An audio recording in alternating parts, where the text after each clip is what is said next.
வணக்கம். இது தடம் நியூஸின் மதிய நேர செய்திகள். செய்தி ஆசிரியர் அரியராசா தினேஷ். வாசிப்பவர் முஷ்ரிஃபா முலஷர். முதலில் தலைப்புச் செய்திகள். கொட்டி தீர்க்க போகும் கனமழை, விடுக்கப்பட்டுள்ள கடும் எச்சரிக்கை. மனநலச் சுகாதார சட்டத்தில் விரைவில் ஏற்படவுள்ள மாற்றம். கிளிநொச்சியில் குளவிக்கொட்டுக்கு இலக்கான 39 மாணவர்கள் வைத்தியசாலையில். மட்டக்களப்பு பஸ் தரிப்பிடத்தில் நின்ற வயோதிப பெண், ஜூஸ் கொடுத்து நகைகளை கொள்ளையடித்த யுவதி. தாய் தந்தைக்கு இடையே தொடர்ந்து நடக்கும் சண்டை, தாங்க முடியாமல் உயிரை விட்ட மகள். வீதி பகுதியில் மறைத்து வைக்கப்பட்டிருந்த நிலையில் கைத்துப்பாக்கி மீட்பு.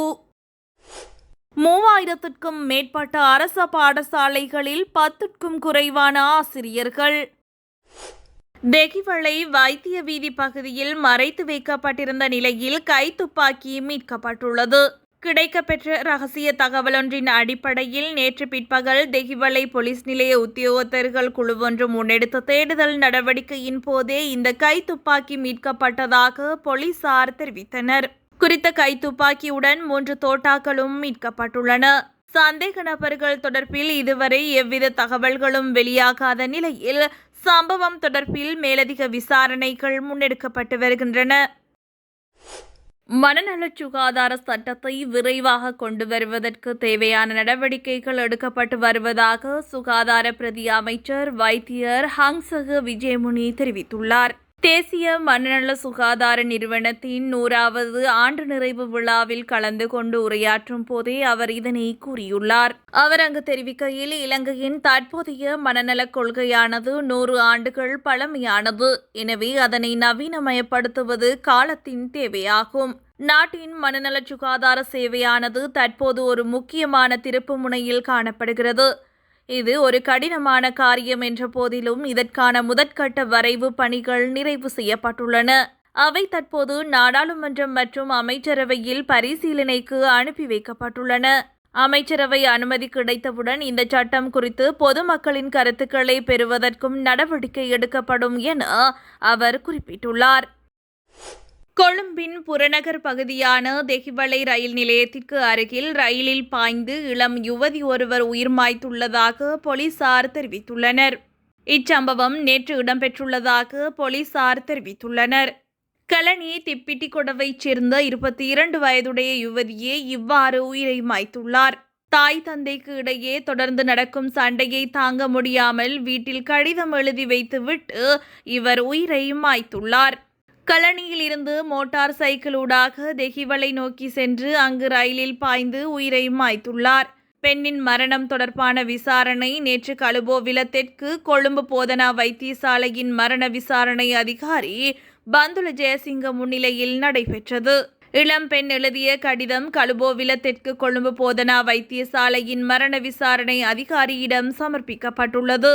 இச்சம்பவம் தொடர்பாக மேலதிக விசாரணைகளை போலீசார் முன்னெடுத்து வருகின்றனர்.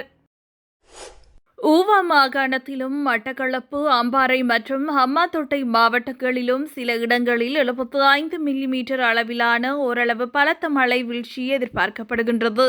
குறித்த விடயம் வளிமண்டலவியல் திணைக்களம் இன்று வெளியிட்டுள்ள அறிக்கையில் குறிப்பிடப்பட்டுள்ளது.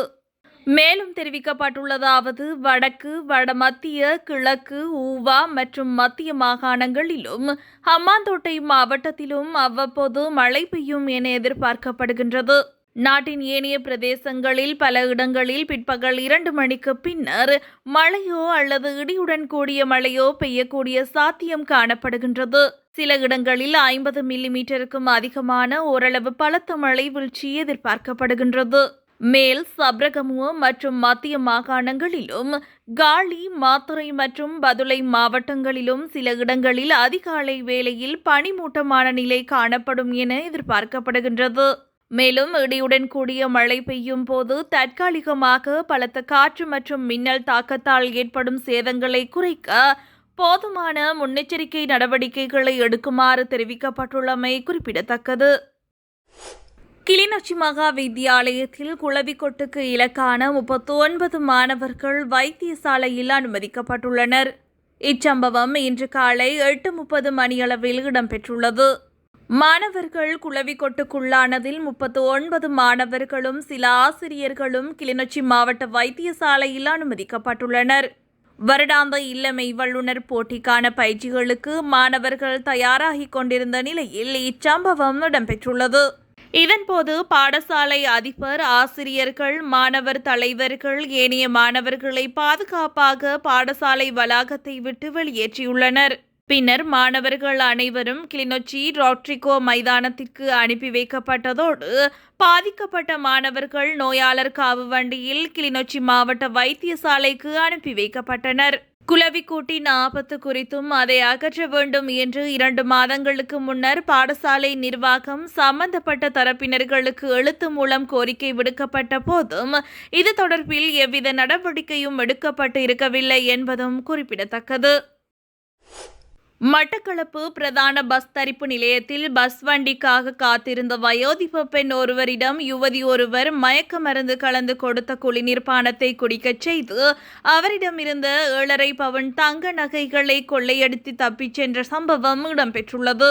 இந்த சம்பவத்தில் மயக்கமடைந்த நிலையில் இருந்த வயோதிப பெண் மட்டக்களப்பு போதனா வைத்தியசாலையில் அனுமதிக்கப்பட்டுள்ளதாக மட்டக்களப்பு தலைமையக போலீசார் தெரிவித்தனர். பெரிய கல்லாறு பகுதியில் வசிக்கும் குறித்த 64 வயதுடைய வயோதிப பெண் தனது சகோதரியின் மகளின் வீட்டிற்கு செல்வதற்காக நேற்று பகல் 11 மணியளவில் பஸ்ஸில் ஏறி பிற்பகல் 2 மணியளவில் மட்டக்களப்பு நகரின் பிரதான பஸ் தரிப்பிடத்தை வந்தடைந்துள்ளார். மூதூர் நோக்கி செல்ல வேண்டிய பஸ் வண்டி ஏற்கனவே சென்றுவிட்ட நிலையில் அடுத்த பஸ் வண்டிக்காக அவர் தரிப்பிடத்தில் காத்திருந்துள்ளார். அந்த நேரத்தில் மோட்டார் சைக்கிளில் இளைஞர் ஒருவருடன் வந்த இளம் யுவதி ஒருவர் குறித்த வயோதிப பெண்ணிடம் நட்புடன் பேச்சு கொடுத்து, இங்கு கள்ளர்கள் அதிகம், உங்கள் தங்கச் சங்கிலியை அறுத்து சென்று விடுவார்கள் என கூறி தங்க ஆபரணங்களை கலற்றி கைப்பையில் வைக்குமாறு அறிவுறுத்தியுள்ளார். இதனைத் தொடர்ந்து மயக்க மருந்து கலந்த குளிர்பானத்தை குடிக்குமாறு பல தடவைகள் வற்புறுத்தியுள்ளார். அதன் பேரில் வயோதிப பெண் அந்த குளிர்பானத்தை பருகிய பின்னர் மயக்கமடைந்துள்ளார். வயோதிப பெண் மயக்கமடைந்த சந்தர்ப்பத்தை பயன்படுத்தி அவரது கைப்பையில் இருந்த 35 லட்சம் ரூபாய் பெறுமதியான 5 பவுன் தங்க சங்கிலி மற்றும் 2 காப்புகள் உள்ளிட்ட மொத்தம் 7.5 பவுன் தங்க ஆபரணங்களை கொள்ளையடித்து மோட்டார் சைக்கிளில் வந்த இளைஞருடன் அந்த யுவதி தப்பிச் சென்றுள்ளார். மாலை 5:30 மணியளவில் பஸ் வண்டிக்காக தரிப்பிடத்திற்கு வந்த மற்றொரு பெண் மயக்கமடைந்த நிலையில் கிடந்த வயோதிப பெண்ணை கண்டுள்ளார். இதனைத் தொடர்ந்து அவரது உறவினர்களுக்கு தகவல் வழங்கப்பட்டு உடனடியாக மட்டக்களப்பு போதனா வைத்தியசாலையில் அனுமதிக்கப்பட்டுள்ளார். சம்பவம் தொடர்பாக மட்டக்களப்பு தலைமையக போலீசார் மேலதிக விசாரணைகளை மேற்கொண்டு வருகின்றனர். நாடு முழுவதும் 10க்கும் குறைவான ஆசிரியர்களை கொண்ட 3000க்கும் மேற்பட்ட அரசு பாடசாலைகள் உள்ளதாக தொகை மதிப்பு மற்றும் புள்ளிவிபர திணைக்களம் தெரிவித்துள்ளது. 2025ஆம் ஆண்டின் தொகை மதிப்பு மற்றும் புள்ளிவிபர திணைக்களத்தின் தரவுகளின்படி நாடு முழுவதும் 10,047 பாடசாலைகள் உள்ளதாக குறிப்பிடப்பட்டுள்ளது.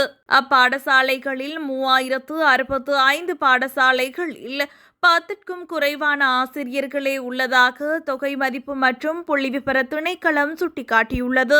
அப்பாடசாலைகளுள் ஒரு தேசிய பாடசாலையும் அடங்குவதாக குறிப்பிடப்பட்டுள்ளது. நாடு முழுவதும் 1645 அரச பாடசாலைகளில் 50க்கும் குறைவான மாணவர்களே உள்ளதாகவும் தொகை மதிப்பு மற்றும் புள்ளிவிபர திணைக்களம் கூறுகிறது. 50க்கும் குறைவான மாணவர்களை கொண்ட அரச பாடசாலைகளில் ஒரு தேசிய பாடசாலையும் 1644 மாகாண பாடசாலைகளும் உள்ளதாக அத்திணைக்களம் குறிப்பிட்டுள்ளது. 51 முதல் 100 வரையான மாணவர்களை கொண்ட 1648 அரச பாடசாலைகள் உள்ளதோடு அவை அனைத்தும் மாகாண பாடசாலைகள் எனவும் குறிப்பிடப்பட்டுள்ளது. இதனிடையே 2024ஆம் ஆண்டுடன் ஒப்பிடுகையில் 2025ஆம் ஆண்டில் தரம் 1ற்காக அரசு பாடசாலைகளில் இணைத்துக் கொள்ளப்பட்ட மாணவர் எண்ணிக்கை வீழ்ச்சியடைந்துள்ளது. 2025ஆம் ஆண்டில் தரம் 1ற்காக 2,66,281 மாணவர்கள் இணைத்துக் கொள்ளப்பட்டுள்ளதாக தொகை மதிப்பு மற்றும் புள்ளிவிபர திணைக்களம் குறிப்பிட்டுள்ளது.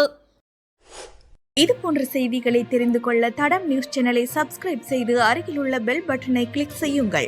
மேலும் இது போன்ற செய்திகளை உடனுக்குடன் தெரிந்து கொள்ள தடம் FM.com என்ற இணையதளத்தின் வாயிலாகவும் எங்களுடன் இணைந்து கொள்ளுங்கள்.